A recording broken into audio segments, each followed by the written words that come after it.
Aku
Setuju banget. Tadi kita udah menyaksikan tarian yang berjudul Kuntul Manggut.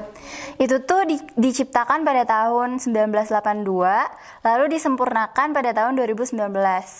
Tadi juga kita sudah menyaksikan musik kliningan yang udah nggak asing banget buat kita. Keren banget sih. So, Kuntul Manggut Jaipongan dance that you just watched is about submission to an ecosystem. In this dance pictured by a heron. Kuntul means a heron. Manggut means nodding. Accompanied by kliningan music, a dynamic instrument from West Java played by a set of gamelan orchestra. Nah, untuk acara selanjutnya, kita akan langsung dengarkan bersama talk show dengan narasumber dari Belanda, Gerard Mosterd. The next international speaker is from Netherlands, Mr. Gerard Mosterd, a choreographer, dancer, director, and impresario. Tentu saja masih dengan Pak Ismet Ruhimat sebagai host. Langsung aja yuk kita saksikan. How are you, Gerard? Oh, I'm fine.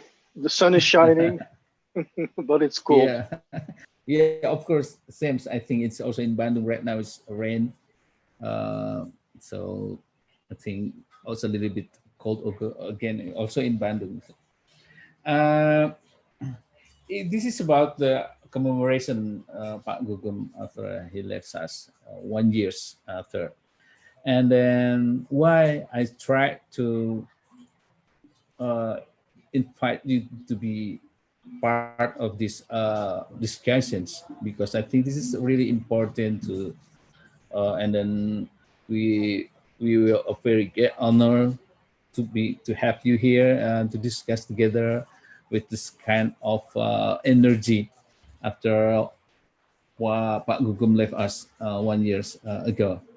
So please let us know, when did you know Mr. Gugum, and please tell us how did you get relationship with the Jugala? I have to go back a long time ago. Sir, please. Yeah. As you know, I was a ballet dancer. Mm-hmm. I trained as a ballet dancer and I danced with ballet companies. And one of the ballet companies I spent 5 years with was London Festival Ballet. It's called English National Ballet now. Mm-hmm. And I was touring with them all over the world in great theaters, Lincoln Center, Théâtre des Champs-Élysées, and so on and so on. And of course, the London seasons. And during the London seasons, it was the time, I think, what was at the end of the 90s, the mini CD player, this Discman, Sony Discman was something new. There was no disc, mini, what was it, CD. There was no CD at that time. So the CD player was new, and almost all of us dancers in the company bought a CD player, and we started collecting CDs. Because as a dancer, you travel around the world and you spend a lot of time in the hotel or in the bed and breakfast by yourself. And dancers love to listen to music. And with the CD, you had the ability to listen to high quality, high definition music. And I just happened at that time during these seasons, which was really hard working because we did a lot of performances, about 7-8 performances a week. Between the rehearsals and the performances, you just listen to your CD player.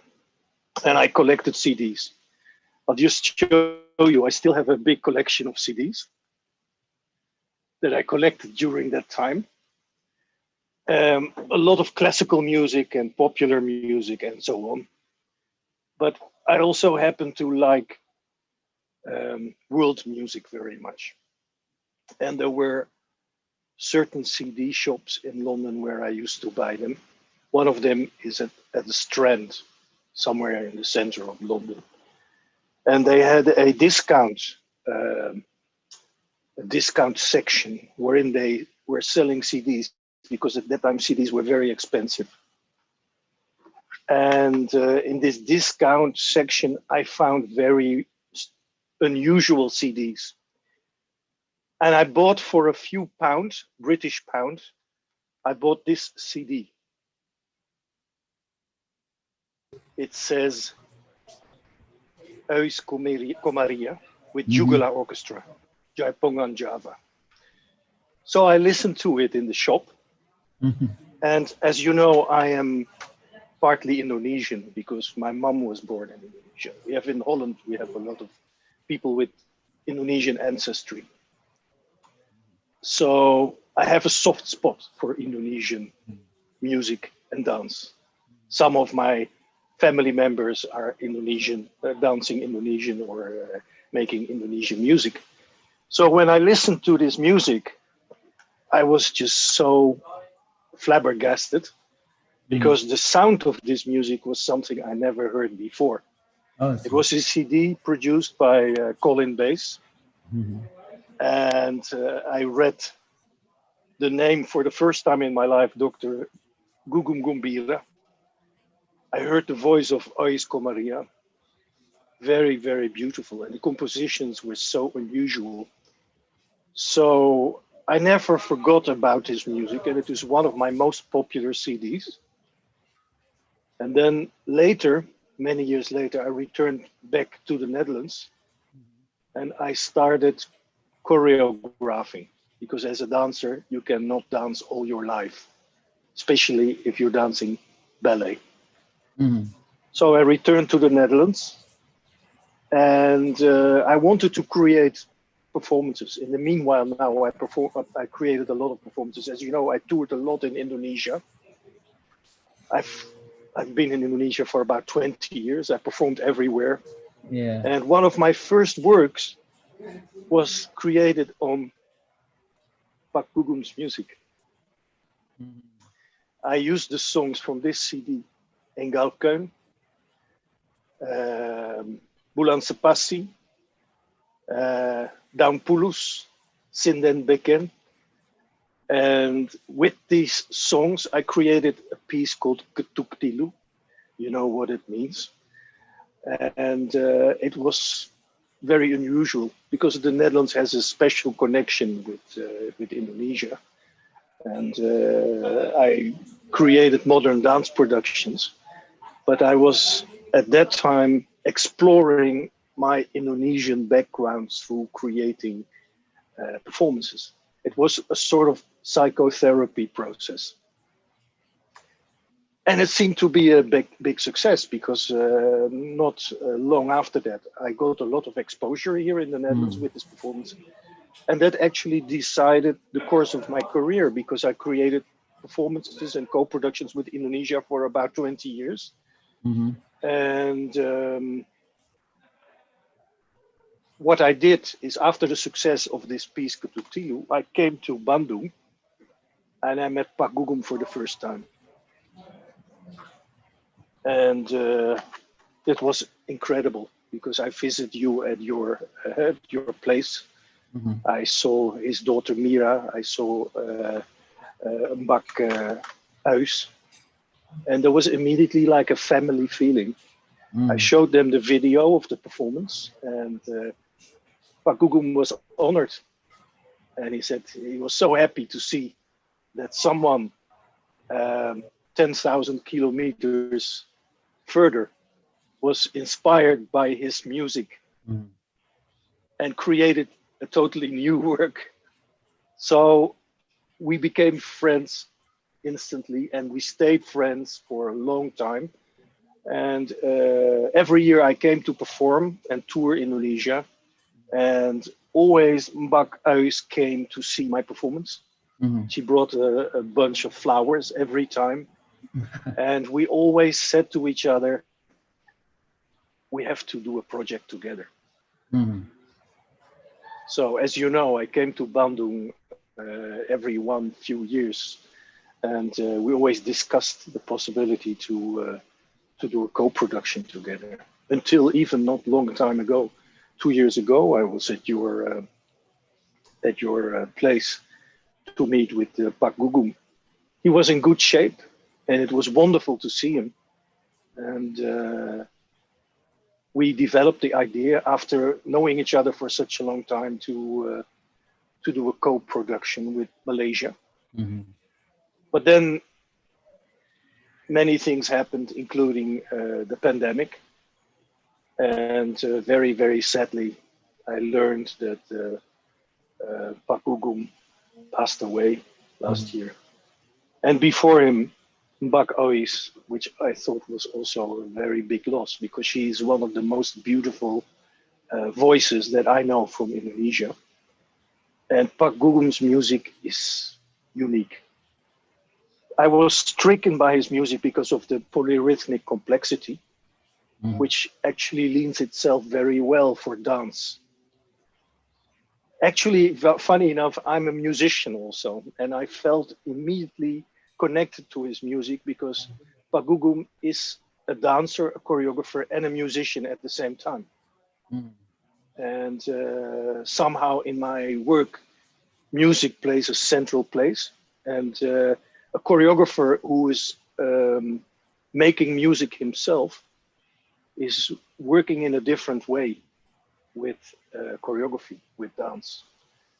And I saw that Pak Gugum is a master musician, and he's a master choreographer, and he's very progressive. He's very contemporary. Because what I know from his work, that it was created in a time when the president of Indonesia prohibited Indonesian people to copy Western rock and roll because of its sensual and maybe decaying influence.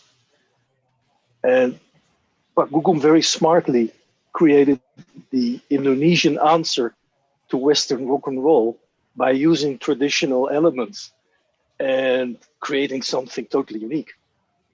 And I love that. It's incredible. The traditional and the contemporary, this blend,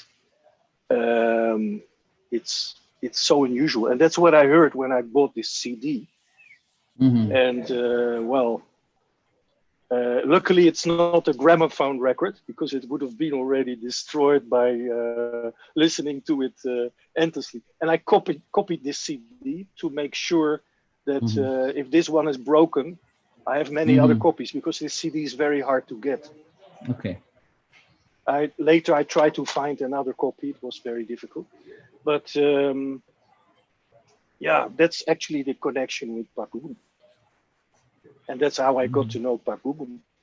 And that's why I returned many times also to Bandung, not only to perform there, but every time I came to Bandung, I connected with the Gumbira family. So it feels like a family, and it's artistic connection also, because I very much like his engagement.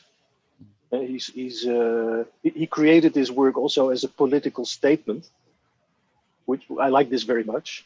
It's very rebellious, and it's also a kind of dance and music that is, let's say, it's not elitary. There is some connection between the vulgar, between the popular, and the elitary artistic. And this CD is one of the most classical albums concerning Jaipongan, because Jaipongan now, it's a very big phenomenon already for a long time in Indonesia. But this CD is not vulgar at all, because a lot of Jaipongan is a little bit over the top.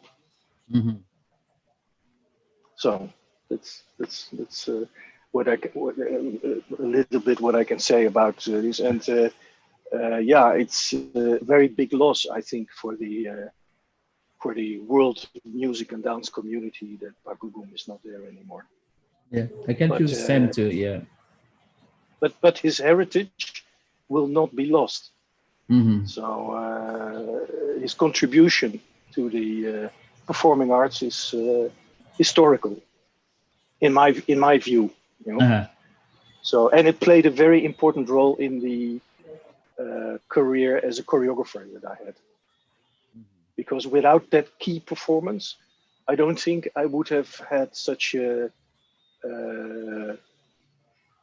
strong connection with touring for such a long time in Indonesia. And you and me, we met many times too because of this. So it's basically thanks to music of Pak Gugum Gumbira. So, and it's still an album that I play frequently. There's another album that I bought soon after that I found. It is this album. I don't know if you can see it. Yeah. It's this is The Sound of Sunda.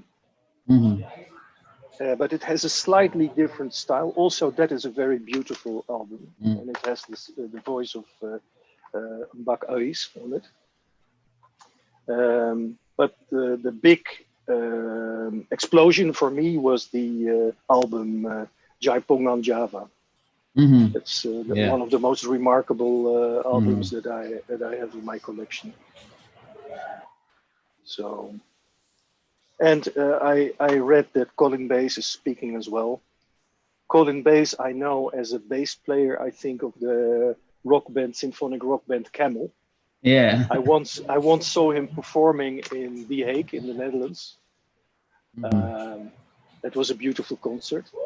So when I met you the first time, many years ago in Bandung, you told me about Colin, and it was like, it's so interesting how small the world is. Yeah, exactly. You know, we never met, we never saw each other, but because of a music group from Bandung, 10,000 kilometers away from here, Colin Bass, who lives in the UK, and me, we are connected.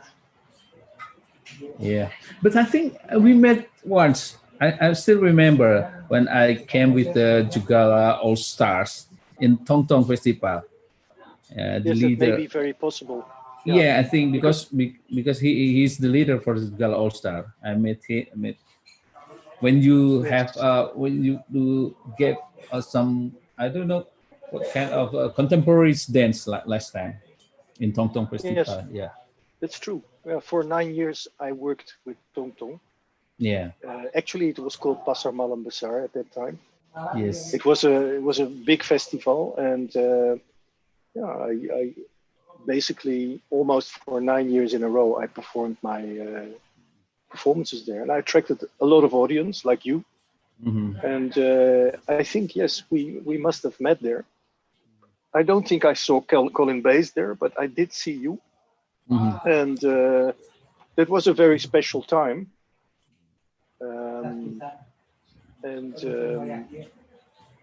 It's true, we saw each other there in the Netherlands once, but for the rest, we mostly kept in touch digitally, and we met in Bandung. Every opportunity I had to go to Bandung, I contacted Pak Gumbira.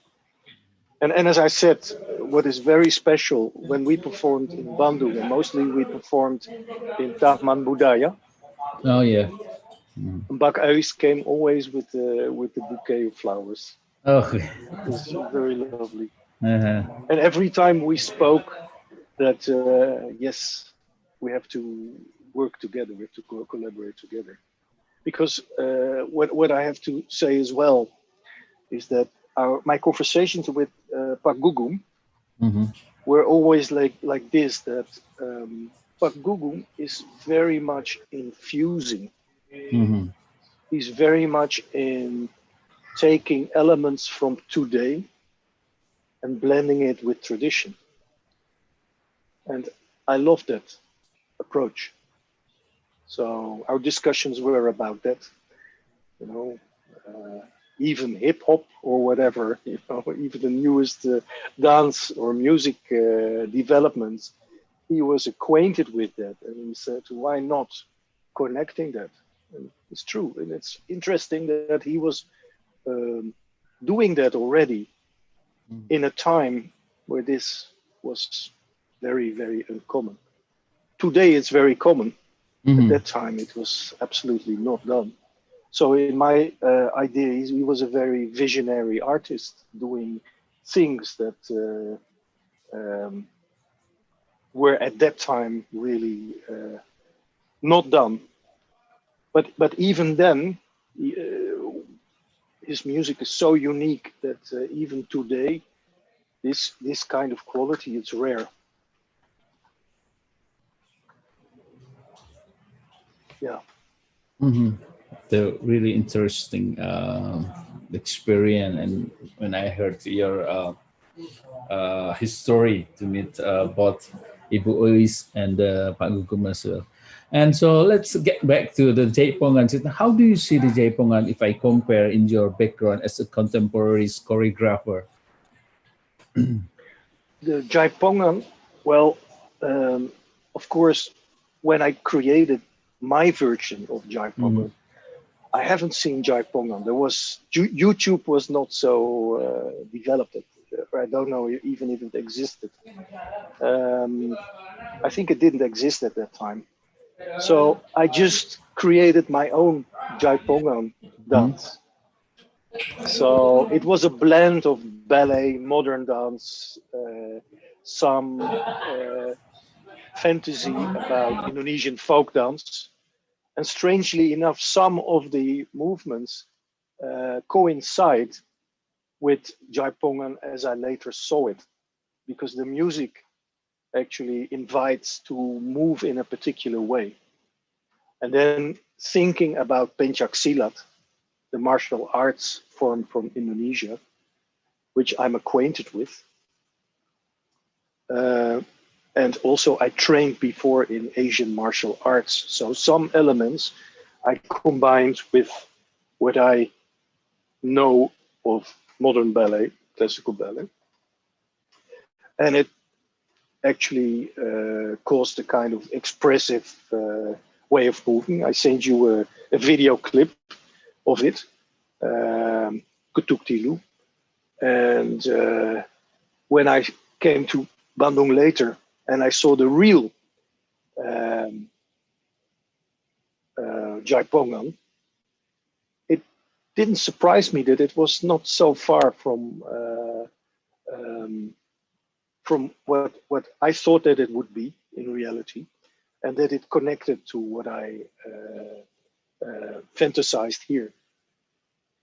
So when I met Pak Gugum the first time, he set up a performance for me. And especially for me, there was a whole dance and music performance. And I think you were there too. I still have recordings of that, actually. I recorded the whole performance. And it was a very memorable performance because it just happened. The first time I met Pak Gugum, I had food poisoning in Bandung. Food poisoning. I had a salmonella poisoning. I was staying at the, what is it called? The hospital, the Catholic hospital in Bandung. Bartholomeus.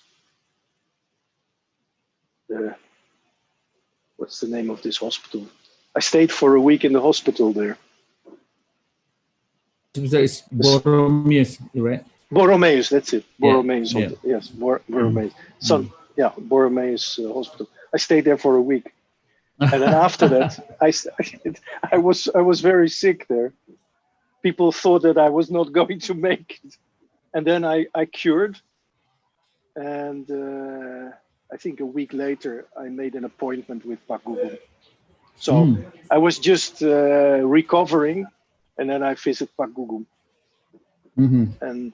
and he was so honored that the day after my visit, he asked all the dancers and musicians of Jugala, I think you must have been there too, to perform for me. And I have this performance still on my one of my video cassettes.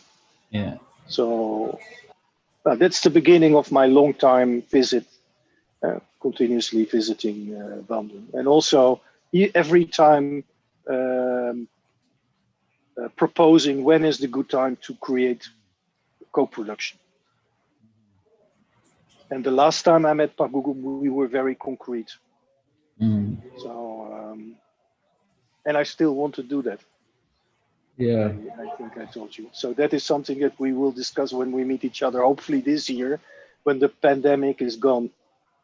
Yes, Hopefully, of course. when it's gone. Yeah, when it's gone. let's pray together for that. Yes. Yeah. Yeah. So Anyway, and what? let's keep going. Yes. No. What you said about because you asked me about Jaipongan.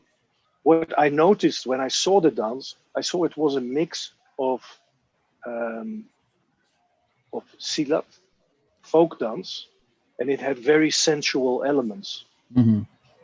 And I think that is what I also gathered from the music already, and what I try to achieve with my choreography. Okay. Well, this is a very beautiful stories as well. So let's say that I'm not an expert in dance, of course, and I know you know this word much better, basically in dance. So, what is the essence of the strengths Jaipongan dance in your perspective?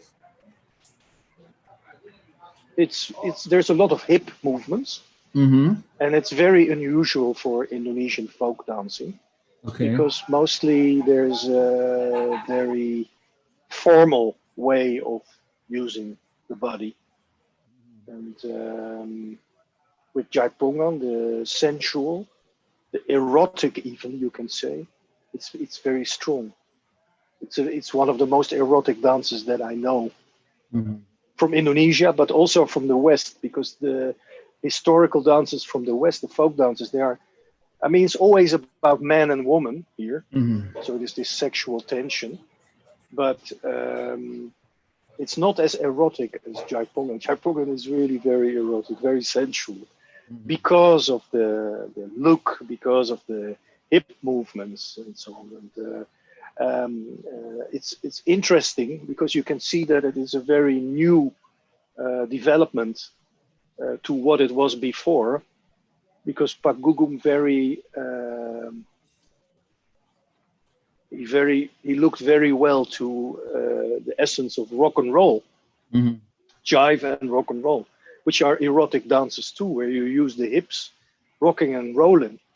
So Jaipongan is truly rocking and rolling Mm-hmm. within the Indonesian dance vocabulary. So again, it's an unusual achievement. It created something very special,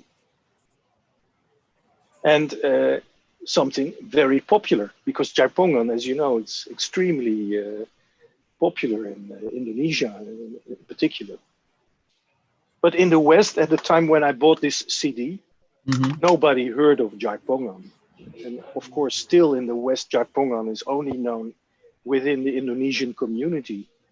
It's a phenomenon that is specifically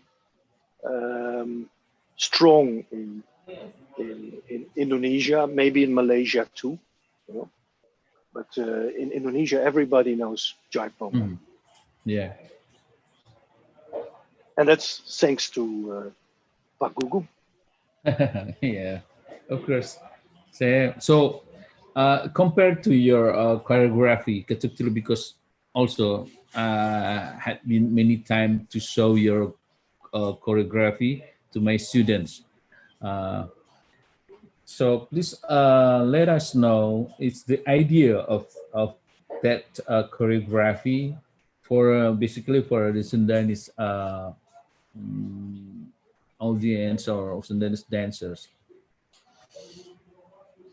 Mm, sorry, what do you mean? What would you You, like to? I mean, because you already made a choreography called the Ketutil from the Mhm. music Engalken, if I'm not, Yeah, that's right. yeah, Yeah. yes. So, what is, tell us, what is the essence of dance characteristic and theme and whatever you call that Ketutil? Actually, when I created, for example, that duet, because I recreated it, it's funny, Ketuk Tilu has been performed by many different casts over the years. Mm. The recording that I sent you is a recording from the International Kuala Lumpur Performing Arts Festival in 2015. And I recreated it with two wonderful dancers, Raziman Sarbini, who's a dancer with Akram Khan at the moment, and January Low, who lives in Jakarta right now, but she is a Odissi, traditional Indian dancer from Kuala Lumpur. She's next to Raziman, they are two star dancers from Malaysia. And in that piece, the concept is actually about breaking through two-dimensionality. What Pak Gugum tried with his dance is, because we all know the shadow theater in Indonesia, black and white. A lot of the dancing from Indonesia, folk dancing, is based upon the shadow theater. So it's sort of two-dimensional.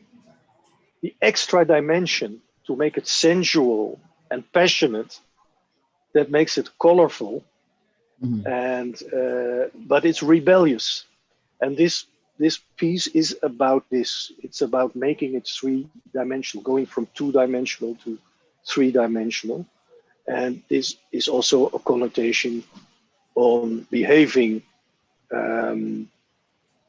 strict and distant and traditional, and as opposing to progressive and free and sensual.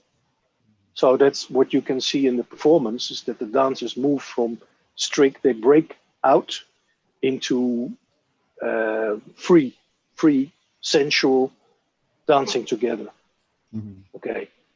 Maybe I say too much. Usually about dance, I think you should not say much. You just should watch the dance, right?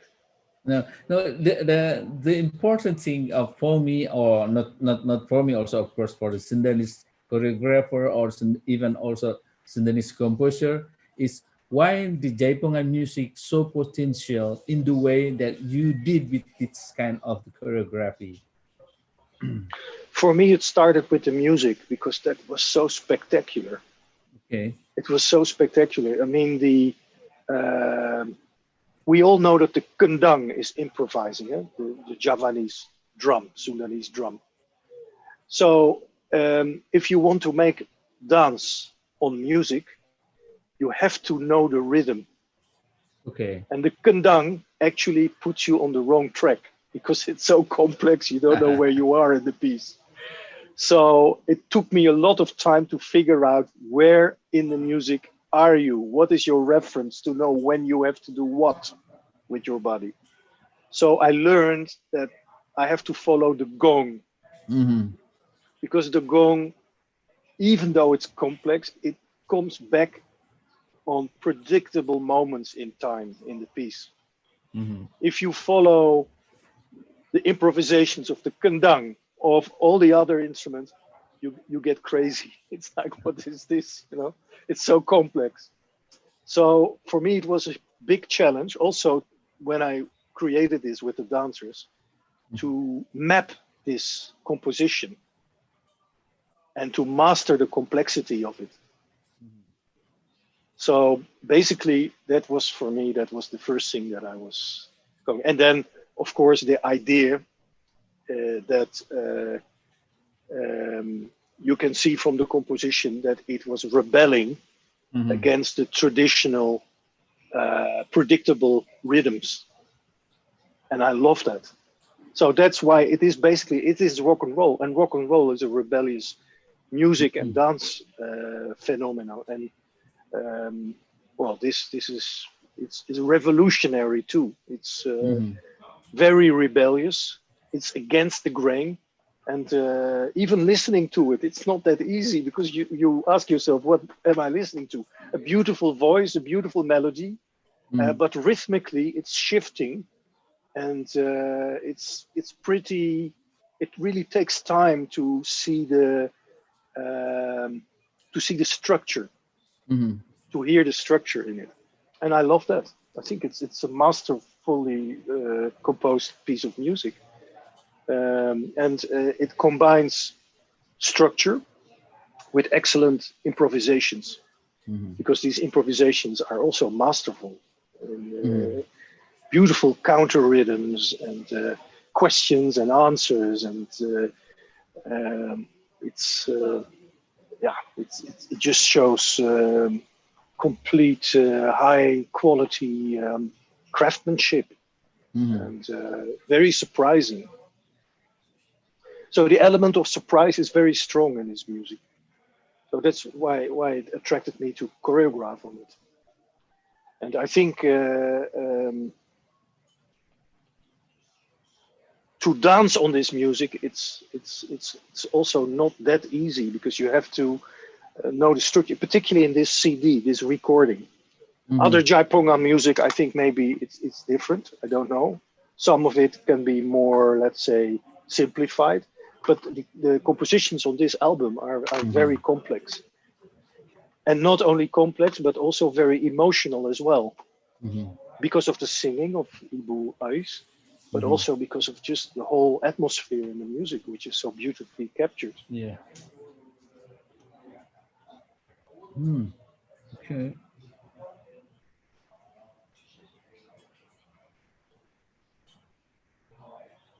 So So, yeah, keep going. yeah, it's unusual music. It's an unusual dance style, and that's why it appealed to me. Plus, it's very rebellious, and I think somehow I am very much in favor of rebellion, because I think art has one of the tasks not only to entertain and to give people a beautiful time, but it has the ability also to change something in people. And Yeah. that's what I found Pak Gugum understood very well. You know, he created a music and dance style that really tried to change the world, and for me, it did. It did. So I connected. I connected to the message in his art. Yeah. So also before Pak Gugum, I think a few months before Pak Gugum passed away, and you're always thinking, what is the left to discover? What is the left to discover? At the end, he made it two brilliant choreography. First, Jalak Ngejat, and the second was uh, Alas Grombyang from the real Ketuk Tilurut. But he Mhm. puts his very old style, but suddenly the people was, what is the kind of the dance is it?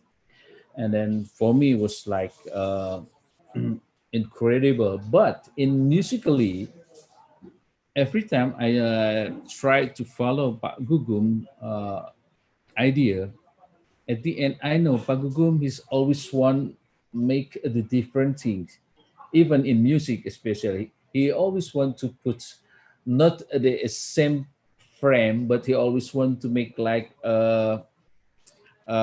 from different ways. Like he never do. I don't want to put in the 4 beats and 8 beat, but I want to have 11 beat and 7 beats. It's always different things. So when you see the new choreography called Jalak Ngejat, it is the first time for me to do with this kind of music. It's totally different with the music that I did before. So it's mean like, yeah, this is the one of the most incredible with Pak Gugum. His as long as I know, he won't always like do like that. Yeah, So he always likes to go for the unusual. exactly, yeah, that's Yeah, what I mean. Yeah, I love that. I love that. yeah, It's always surprising. So it's great. It's really very very good. So I'm curious to hear this what you just mentioned. I look forward when we meet in Bandung. Let me hear it or see it. It will be great. yeah, yeah, So, and I still hope we can do the projects that we discussed sure, together with Pakugum. yeah, I really want to realize that. of course, yeah, and also So, uh, will you be agree with when I said that this Jaipongan music able to develop the characteristics for the new idea in the construction of the contemporary dance idea? Yes. Okay, Yes, I that's think the music, I think Jaipongan leans itself very well to contemporary dance. It's just that if we speak about Western contemporary dance, the music of Pak Gugum is so rhythmically complex that if you dance on it, you really have to be almost like a composer yourself. You have to be exactly. very, very musical. You have to really have a feeling for unusual rhythmical phrases. So that was for me the challenge to master this, to understand this complex rhythm. So modern dancers or modern choreographers, contemporary dancers that are interesting to work with this music, they have to spend a lot of time listening to the complex patterns within the music, I think. Yeah. Because it will be a pity if the dance, because that happens a lot here in the West too, is that they create from within the movement, and then later the music is almost like wallpaper. You know, so the music actually lives its own life. It's like a decoration of the movement, and the movement itself and the complexity of the rhythms in the movement, because dance is actually also music. Dance is actually, if you're a dancer, you are either lyrical or rhythmical, but the phrasing in dancing, it's also timing. And this timing, if you want to combine it with Jaipongan, you can't do it another way almost. You have to follow the complex timing of Jaipongan, I think. See, yeah. And but I find it very interesting that when I saw Jaipongan dancers in Bandung, and your excellent dancers, of course that they feel this complex rhythm naturally. For Western dancers, this is very, very unusual, because these complex rhythms we originally don't have in the West. Yeah, even for me We too. don't. It's like, you know, when you listen to it, it's like, oh my God, how is it possible to get these 11 beats, sandwiched between, it's like, it's, but it's amazing.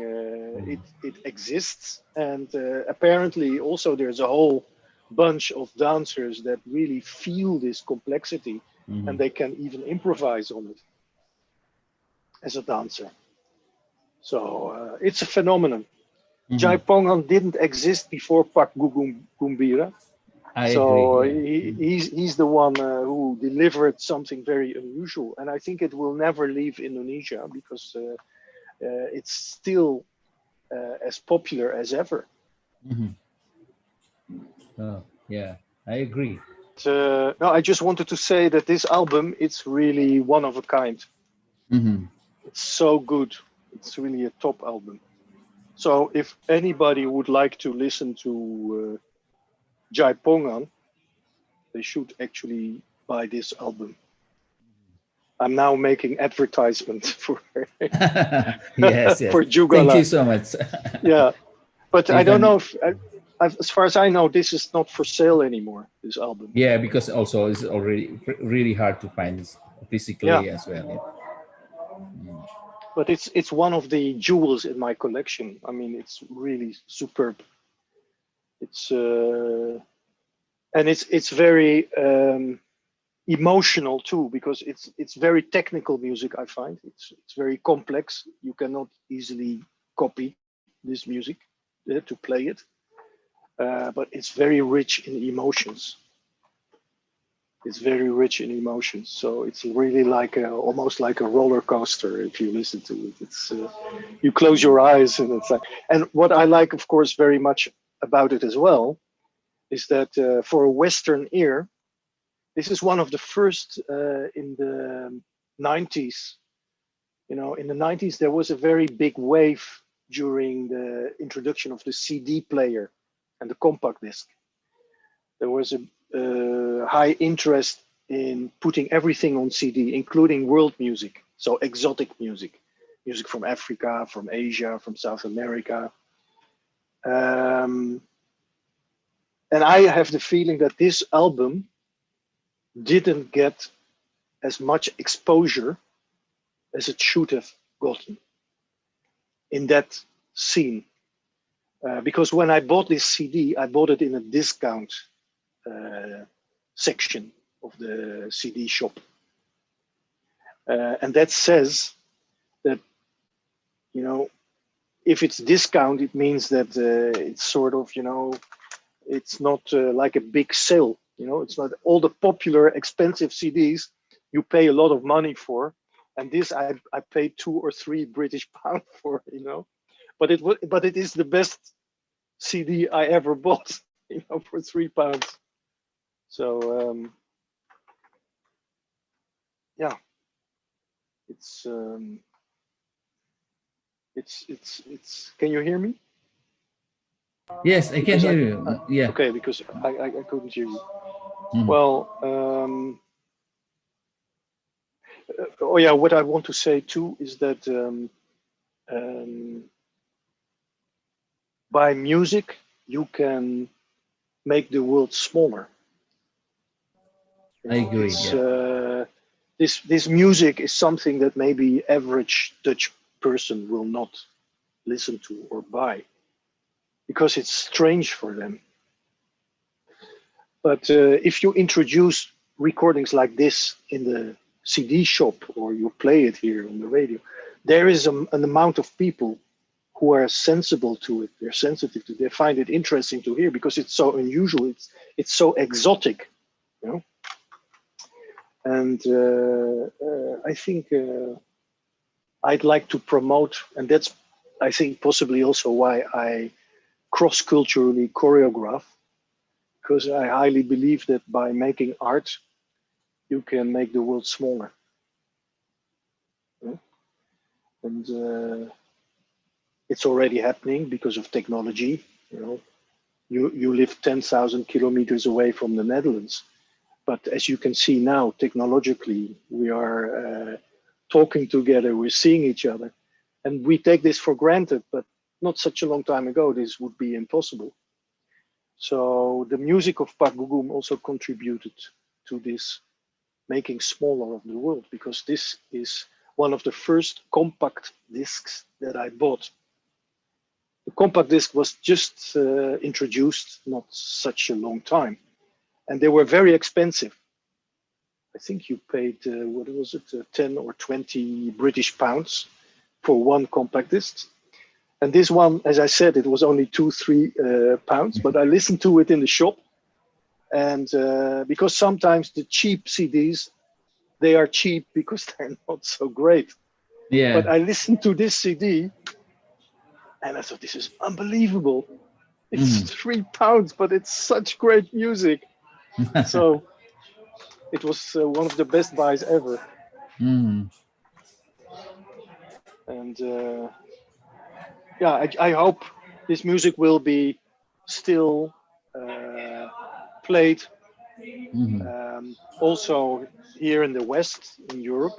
You know? So, because nowadays people in the Netherlands, for example, they are interested in music from elsewhere. You know, like I'm sure in Indonesia people listen to music from the West too, but luckily there are audiences here in the West, in the Netherlands, that adore listening to this kind of quality. Yeah. Yeah. Okay. So I think also let's have talking about one thing. Yeah. This is not really like a question basically, but about our planning in the future. For example, when we did about 1 month ago, there is friend came to Bandung. His name is Mb Chenur. Did you know him? No.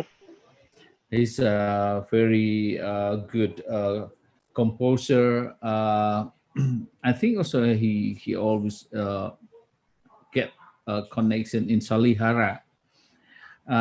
He said that the team will be finished with the new construction Taman Ismail Marzuki, and then of course, and he offer us for the Jugala to have a premium performance in there. I think in 2022, but That's soon. yes, soon. I think it's quite a really big challenge for us to make it happen because MB Chenur wants to have like a premium or performance for the Jaipongan, but also one requirement is about we have to make a new great theme or dance theater basically. So before also, it's about the Pak Gugum now. Before the Pak Gugum passed away 1 years ago, also we had a new idea to recreate it choreography called the Kawung Anten. So I think this is the best moment for us. Of course, I hope you can try also to help us to be part of this program or this project, whatever, to Mhm. make it happen. Because the Kawung Anten tell about the woman warrior from Sumedang. Mhm. It's just like the true story about the women warrior in Sumedang regions. So I think what we will do after Pak Gugum pass away, let's say this is one of the opportunity. First, the team will be finished the new construction, and we have opportunity to make it happen with the kind of new generation with Pak Gugum, like Mira, the daughter of the Pak Gugum, and some of his students also already become a great choreographer like Dia, Ahmad Parmis, and so on. So I think if you agree, why we start now to think about it? Yeah, great. Of course. Yes, yes, of course. Um, yeah, as you know, I always wanted to do a co-production with Jugala, so we might as well start immediately. It's just that, as you know, now there's the pandemic. That's a little bit of a downer, and finding funding. That's mostly to create a great project. I think it's not difficult to put it on paper with a budget plan. We can do that.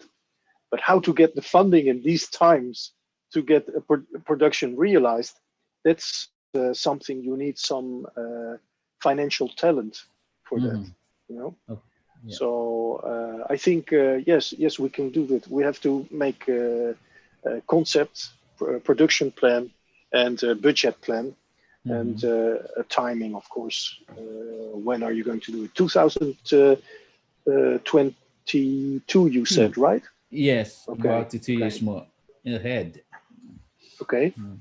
Well, I'm setting up a festival here, and Uh-huh. a platform in the Netherlands. Of If course.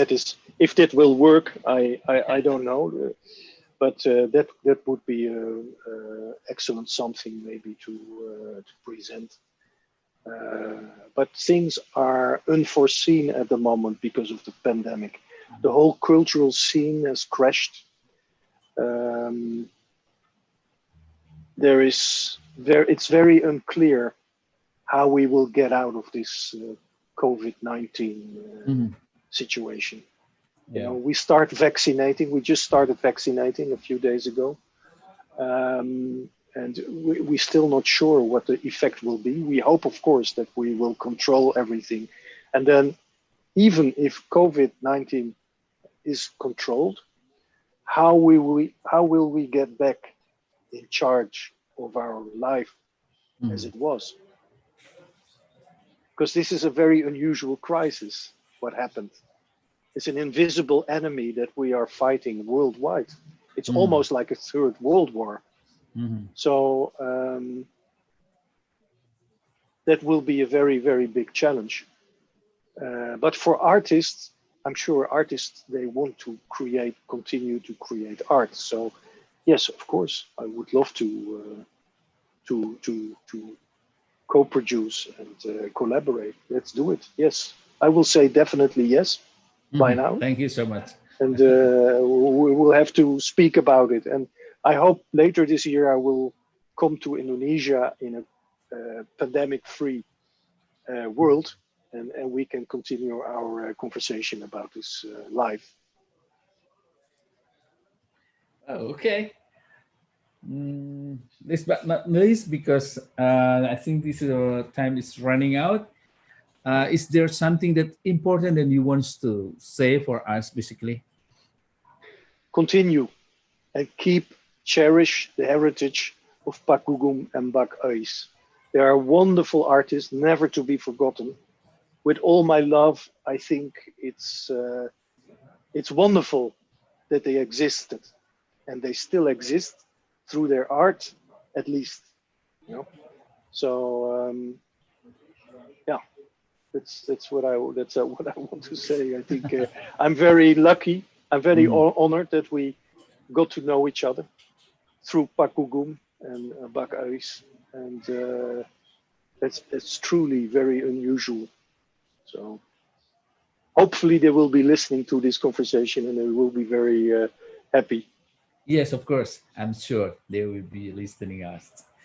Thank you so much, Gerard. Terima kasih banyak. Kita bertemu lagi di Bandung nanti. Of course, yes. Tahun ini saya harap mungkin bulan November atau Desember.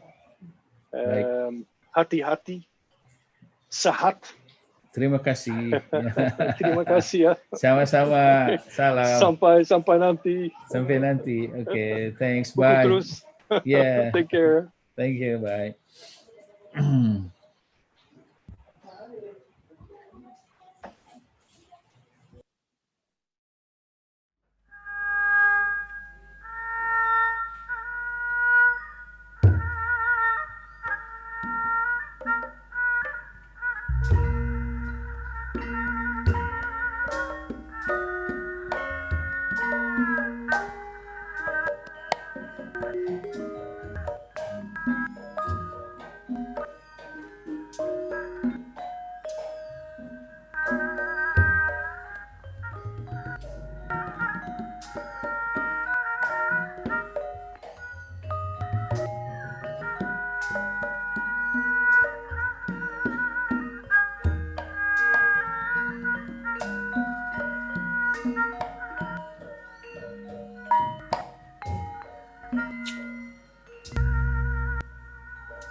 Serat salira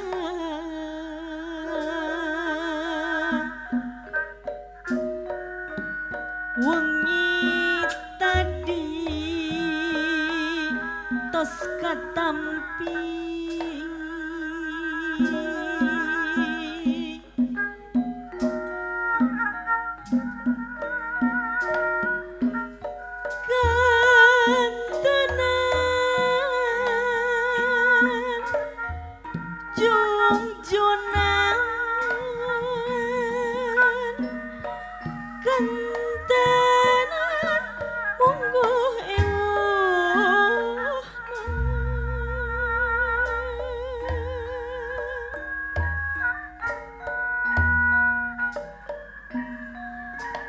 disangki serat katresna sabuderen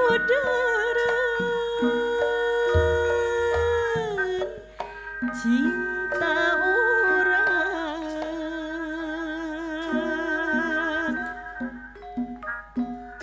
geningan lepat tugas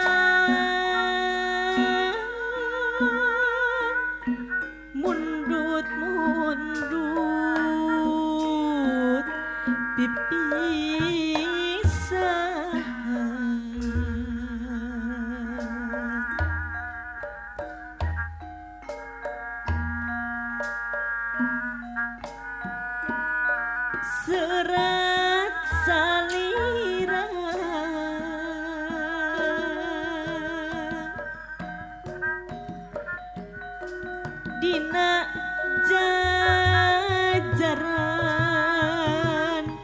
kalima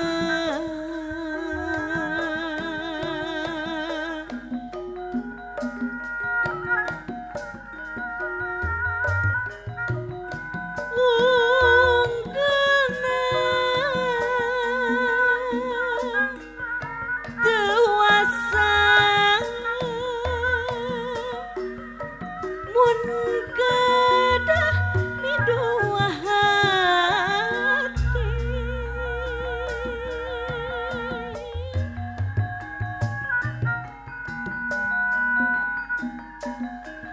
tesapuh sareng aturan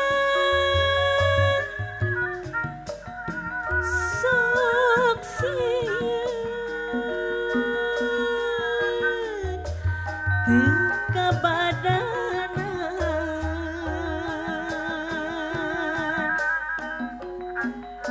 cangcaya moal laksana mendak bagja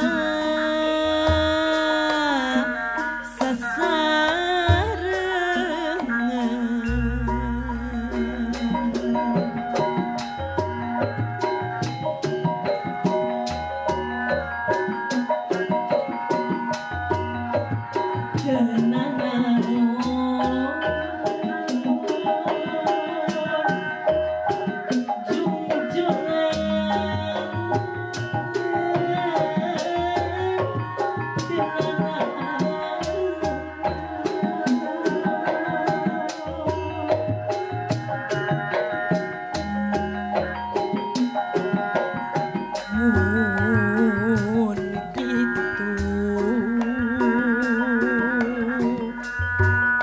kapalai salira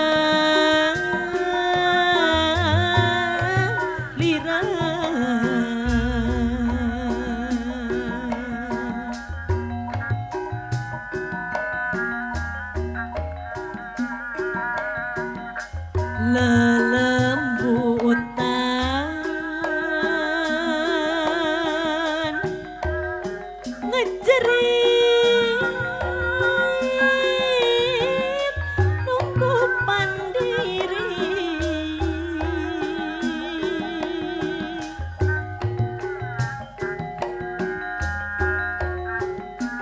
banget teuing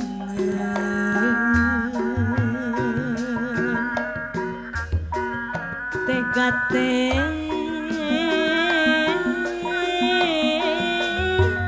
kamalina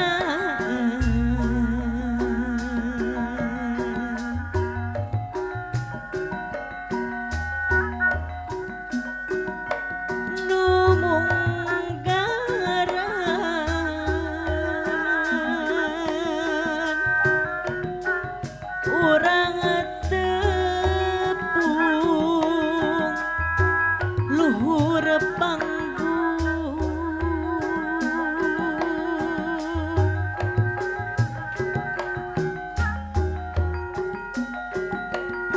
sutra kayas nu nyacas kiwari kantun ngahelas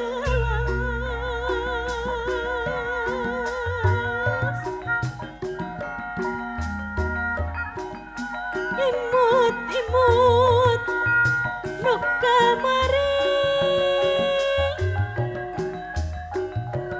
tetep surti nu kamari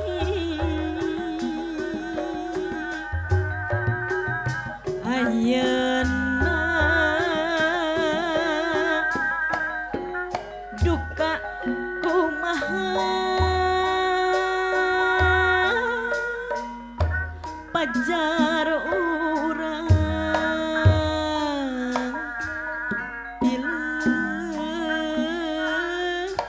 leuyan